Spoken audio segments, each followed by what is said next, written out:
Assalomu alaykum. Hozir sizlarga eng qiziqarli, o'zim eng yaxshi ko'radigan kasallik revmatizm haqida gapirib bermoqchiman. Revmatizmchalik men bu kasallikka xameleon deb nom qo'yib olganman, chunki bu har xil kasalliklarning maskasi ortida kechishi mumkin va shu maskalarning hisobiga revmatizm o'z vaqtida aniqlanmay qoladigan vaziyatlar bo'lib turadi. Bu kasallik kimlarda uchraydi? Birinchi marta aniqlanadigan revmatizm kasalligi asosan 7 yoshdan 15 yoshgacha bo'lgan bolalarda uchraydi.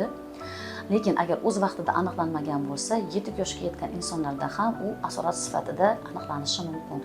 Bular qanaqa asoratlar bo'ladi? Asosan orttirilgan yurak nuqsonlari, ya'ni yurak paroklari, yurak ritmlarining buzilishlari, ya'ni aritmiyalar, ekstrasistolalar o'z vaqtida aniqlanmagan yoki aniqlansa-da o'z vaqtida davo choralari ko'rilmagan revmatizm kasalligi oxir oqibat yurak qon tomir tizimi asoratlariga olib kelishi mumkin. Bular nimalar bo'lishi mumkin? Orttirilgan yurak nuqsonlari, yurak ritmining buzilishlari, turli xil aritmiyalar, ekstrasistolalar va bular esa o'z navbatida yurak yetishmovchiligiga olib keladi. Nihoyat bu yurak yetishmovchiligi o'z vaqtida aniqlanib davolanmagan holatlarda hattoki o'lim holatlari bilan ham yakunlanishi mumkin. Bu revmatizm kasalligining o'ziga xos belgilari bor. Bu belgilarga har doim ham e'tibor beravermaymiz. Bu qachon uchraydi?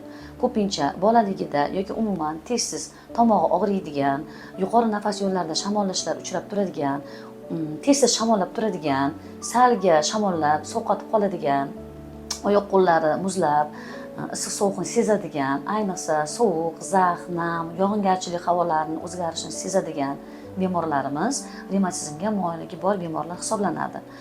Bu bemorlarimizda ko'pincha yirik bo'g'imlarda og'riq kuzatiladi. Ko'chib yuruvchi og'riqlar, hali yelka bo'g'imiz, hali tizza bo'g'imiz, hali to'piqlaringiz, ba'zan kichkina bo'g'imlarda ham og'riq kuzatilishi mumkin.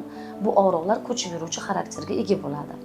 Keyin ba'zi bir bemorlarimizda abdominal forma, ya'ni oshqozon ichak faoliyatining buzilishi bilan kechishi mumkin. Qornida og'riq, kutilmaganda og'riq, pristup sifat bo'ladi. Davo choralarini ko'rgandan keyin yaxshi bo'ladi, lekin hech qancha vaqt o'tmasdan keyin salgina asabiylashsa yoki salgina nimadir noodatiyroq sharoitga tushib qolsa, bu og'riqlar xurujsimon sifatida qaytalanib qolishi mumkin. Yana bu kasalliklarga xos bo'lgan belgilardan bittasi kalsivay eritema deyiladi ruschasiga, o'zbekchasiga toshmalar toshadi.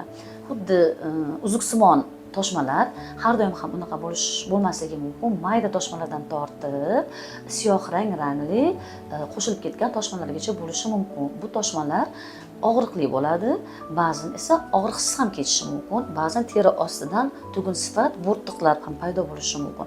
Qiziqarli tarafi shundaki, allergiyaga xos bo'lgan toshmalar qichish bilan kechadi. Bularda har doim ham toshmalar qichimaydi va o'zi paydo bo'lib, davo choralarini ko'rmasangiz ham o'zi yo'qolib qolishi mumkin. Shu narsa bemorlarni chalg'itadi va o'z vaqtida shifokorga murojaat qilishdan to'sib qoladi. Yana belgilardan bittasi, bu bemorlarimizda ko'pincha bosh og'rig'i bo'lishi mumkin. Bosh aylanishi mumkin, holsizlanish, salga charchab qolish, quvvatsizlik va bo'lar bo'lmasga asabiylashadigan, jizzaki bo'lib qoladi bu bemorlarimiz. Ba'zi bir bemorlarimizda sababsiz ozish kutiladi va yana bu kasallikka xos bo'lgan qiziqarli belgilardan biri, hammadan ham emas, lekin ko'pincha isitma bilan kechadi. 5 va 7 kunda davolanganda o'tib ketadigan isitma bu bemorlarimizda o'tib ketmaydi. Kasallarimiz oylab hattoki 37, 37,5, ba'zan 38 gradusgacha ko'tarilgan harorat bilan yurishadi. Bunaqa belgilar kuzatilayotgan bo'lsa, vaqtni ketkazmasdan iloji boricha imkon qadar o'z vaqtida revmatolog mutaxassisiga murojaat qilishni tavsiya qilgan bo'lar edim. Revmatolog sifatida olib borayotgan 13 yillik faoliyatim davomida juda ham ko'p va qiziqarli xilma-xil revmatik kasalliklarni davolashga to'g'ri keldi faoliyatim davomida. Shunaqa bemorlarim bo'lganki, bu kasallar yillar davomida boshqa tor mutaxassislarda davolanib yurishgan. Men u tor mutaxassislarni noto'g'ri davolashgan yoki noto'g'ri diagnoz qilish deb aytish fikridan butkul yiroqman. Har bitta shifokorning o'zini davolash uslubi va davolash yo'nalishi bor albatta. Faqat nima demoqchimanki, agar o'sha kasallikni davolaganda biz kutgan samara bo'lmaydigan bo'lsa, demak bu kasallikni boshqa sabablarini ham qidirib ko'rish kerak. Masalan, qanaqa?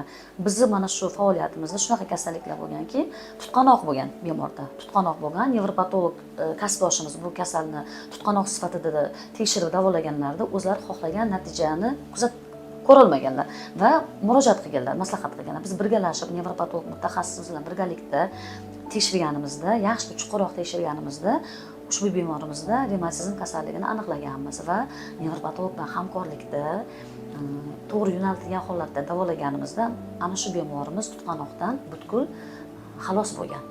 Yana bir bemorimiz kelgan oldimizga. Bu bemorimizga insult tashxisini qo'yishgan. Haqiqatan bu kasallikni ko'rganimda o'zim ham bu bemorda insult kasalligi bo'lsa kerak deb o'ylaganman, chunki yuzi xuddi insultga o'xshab, yuzini shakli buzilib ketgan va mimikalari buzilgan edi. Yaxshilab tekshirganimizda insult belgilari topilmagan. Bu bemorimiz uzoq viloyatdan kelgan edilar, uzoq vaqt davolanganlar u yerda va men albatta insultga shubha bo'lganligi uchun nevropatolog mutaxassisimiz bilan maslahatlashganman. Nevropatolog mutaxassisimiz ularni ko'rganda insultni juda aniq belgilarini topmaganmiz. Yaxshi chuqurroq tekshirganimizda bu bemorda davolanmagan lor kasalliklari aniqlangan va o'sha o'z vaqtida aniqlanib davolanmagan lor kasalliklari oxir oqibatda revmatizmga va orttirilgan yurak soniga olib kelgan.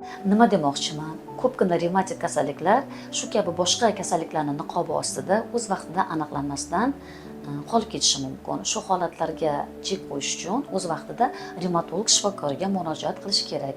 Men 13 yillik revmatologik kasalliklarni davolash tajribasiga ega bo'lgan tibbiyot fanlari nomzodi, oliy toifali revmatolog terapevt shifokoriman. Ezgu niyat klinikasida o'z faoliyatimni hozirgi kunda olib bormoqdaman. Bu yerda biz tajribali shifokorlarimiz, nevropatolog, endokrinolog, lor, terapevt gastroenterolog, aritmolog, pulmonolog va shu kabi boshqa tor mutaxassislar jamoasi kerakli tashxisni o'z vaqtida aniq va to'g'ri qo'yib, to'g'ri davolash choralarini olib borishi mumkin. Agar siz o'zingiz yoki yaqinlaringizda yuqorida keltirib o'tilgan belgilarni kuzatayotgan bo'lsangiz, vaqtni ketkazmasdan o'z vaqtida revmatolog shifokoriga murojaat qilishingizni, xususan Ezgu niyat klinikasiga murojaat qilishingizni tavsiya qilaman.